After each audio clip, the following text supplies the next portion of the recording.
नमस्कार विद्यार्थी मित्रांनो, या व्हिडिओचा थंबनेल बघून तुमच्या लक्षात आले असेल नेमका हा व्हिडिओ कशावरती होणार आहे ते। मित्रांनो, ऑनलाईन अर्ज करण्यापूर्वी कोणती विशेष माहिती तुम्हाला असायला पाहिजे त्याकरिता हा आपल्या चॅनलवरती व्हिडिओ घेऊन आलेला आहो। मित्रांनो, तुम्ही बघत आहे डिजिटल मराठी 09 म्हणजे ऑनलाईन हे यूट्यूब चॅनल। या यूट्यूब चॅनलवर उन्नती तुमची आहे आणि मदत आमची आहे। तर चला मित्रांनो, जास्त वेळ न करता या व्हिडिओला आपण सुरुवात करूया। तर तुम्ही याआधी जो ऑनलाईन अर्ज करण्याकरिता कोणकोणते डॉक्युमेंट्स लागणार आहे त्यांच्याकरिता मी आपल्या या यूट्यूब चॅनलवरती व्हिडिओ बनवलेला आहे। जर तुम्हाला ऑनलाईन अर्ज करण्यासाठी माहिती नसेल नेमकं कोणकोणते डॉक्युमेंट पाहिजे त्याकरिता एक विशेष व्हिडिओ आपल्या यूट्यूब चॅनलवरती घेऊन आलेला आहो। तो व्हिडिओ तुम्ही नक्की बघा। मित्रांनो, ह्या वेबसाईटची लिंक तुम्हाला आपल्या यूट्यूब चॅनलच्या डिस्क्रिप्शन बॉक्समध्ये देऊन देईन। इथे तुम्ही आल्यानंतर तुम्ही ॲडव्हर्टाइजमेंट म्हणजे जाहिरात म्हणून शो होता।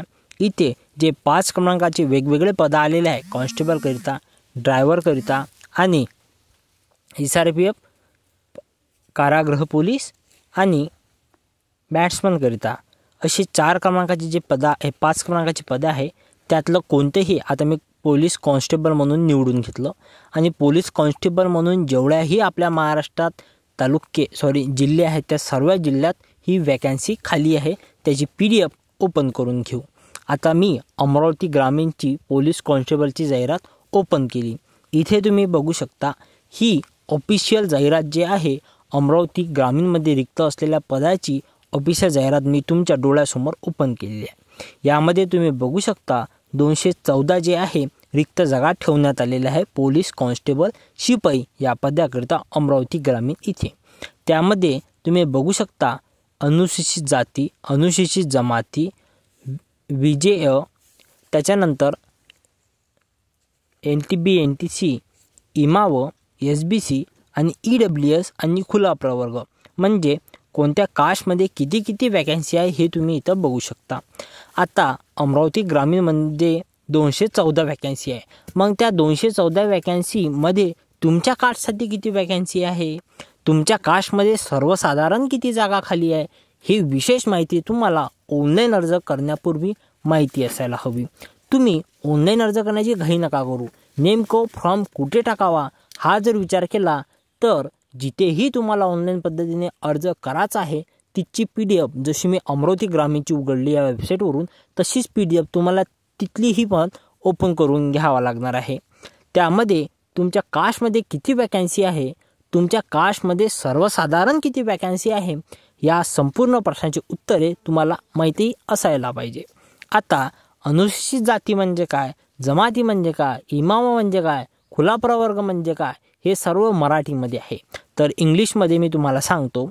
सर्वप्रथम अनुसूचित जाती म्हणजे SC, अनुसूचित जमाती म्हणजे ST, त्याच्यानंतर VJA, त्याच्यानंतर भजब म्हणजे NTB NTC आणि NTD, त्याच्यानंतर विमाप्र म्हणजे VJNT होते बहुतेक, त्याच्यानंतर इमाव म्हणजे OBC, SBC, EWS आणि खुला प्रवर्ग म्हणजे ओपन। तर असे कोणत्या कास्टला मराठीमध्ये आणि कोणत्या कास्टला इंग्लिशमध्ये काय म्हणतात ते मी तुम्हाला आता थोडक्यात सांगितलेलं आहे। आता मित्रांनो, ही जे जाहिरात आहे अमरावती ग्रामीण इथे 214 वॅकन्सी रिक्त आहे, पण त्यामध्ये तुमच्या कास्टसाठी किती वॅकन्सी रिक्त आहे तुम्ही पाहिला असा विचार केला तर जे अनुसूचित जाती म्हणजे SC प्रवर्गातील लोक आहे त्यांच्यासाठी इथे फक्त 3 वॅकन्सी खाली आहे। त्याच्यातही सर्वसाधारण फक्त 2 आहे आणि 1 हे महिलांकरिता राखीव ठेवण्यात आलेले आहे। म्हणजे तुम्ही जर माजी सैनिक असाल आणि SC मध्ये असाल आणि तुम्ही अमरावती ग्रामीणमध्ये अर्ज केला तर तुमचा अर्ज बेकायदेशीर झाला, त्याला काही घेणं देणं नाही, कारण तिथे माझ्या सैनिकासाठी SC मध्ये जागाच नाही आहे।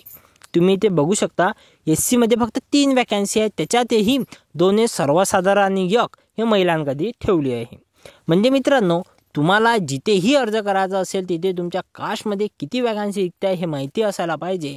आणि जर तुम्ही प्रपंकग्रस्त, भूकंपग्रस्त, खेळाडू, माजी सैनिक, पोलीस पाल्य या कॅटेगरीमध्ये जर मोडत असाल तर त्या कॅटेगरीची ही तिथं वॅकन्सी आहे का हे माहिती असायला पाहिजे, जेणेकरून तुम्ही अर्ज पद्धतशीररित्या भरू शकता।